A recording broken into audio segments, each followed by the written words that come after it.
Carmela Silva e Fernández Lores rubricaron un acordo polo que a Deputación de Pontevedra porá a disposición do Concello preto de 472.000 euros que se destinarán á organización de eventos culturais, artísticos e de promoción da cidade para o que resta do 2018 e para o 2019. A presidenta destacou que Pontevedra é referencia neste eido.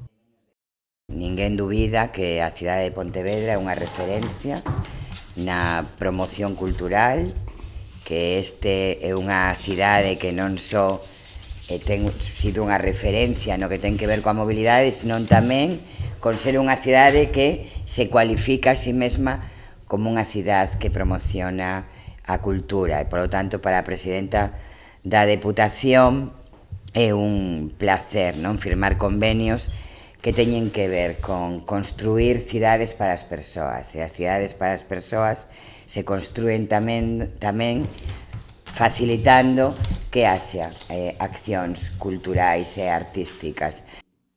Os proxectos financiados con esta partida inclúen tanto citas habituais da cidade como novas propostas. E é para financiar, desde o Surfing Lere, Sete Falares, novos cinemas, paseantes, itinerante, a Festa dos Libros, Aña Urbana, Pontevedra é unha cidade do século XXI, outros Experimenta e Acción, que ten que ver tamén co cine, e algunhas cousas máis. Lores destacou o importante investimento da Deputación na cidade e subliñou a importancia do apoio ás iniciativas culturais.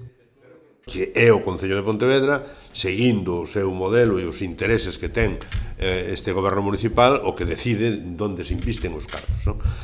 Sempre cunha visión ampla e de defender o interés público e a recuperación do espacio público, a actividade económica, a actividade festiva, cultural, en todos os sentidos, non? E cando falamos de festiva cultural falamos de cinemas, de promoción da cidade, falamos de moitas cousas, non? De contacontos, de teatro, de actividades que fan que Pontevedra sexa un referente, non só en modelo urbano, sino tamén en actividade. Eu creo que todo o mundo sabe que cando ven a Pontevedra, sea no verán ou sea no inverno, sempre hai algo que ver, que facer, que escoitar ou que participar, non?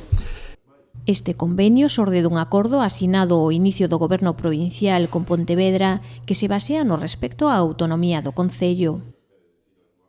No acordo que firmamos o inicio deste goberno, desta nova Deputación, acordamos que as cidades de Vigo e Pontevedra terían financiación ao traveso de convenios, que íamos a respetar a autonomía local, que serían os alcaldes os que decidirían cales son as inversións que querían realizar, e durante estes 3 anos temos firmado un número moi importante de convenios, as obras de melloras en estradas municipais da cidade, saneamento en Mourente e Bora, saneamento no río Gafos, erva sintética no campo de fútbol de Cerpozóns e Santa María de Xeve, o acceso a Monte Porreiro, o Centro Social do Burgo, o campo de fútbol de Campañó e Ponte Sampaio.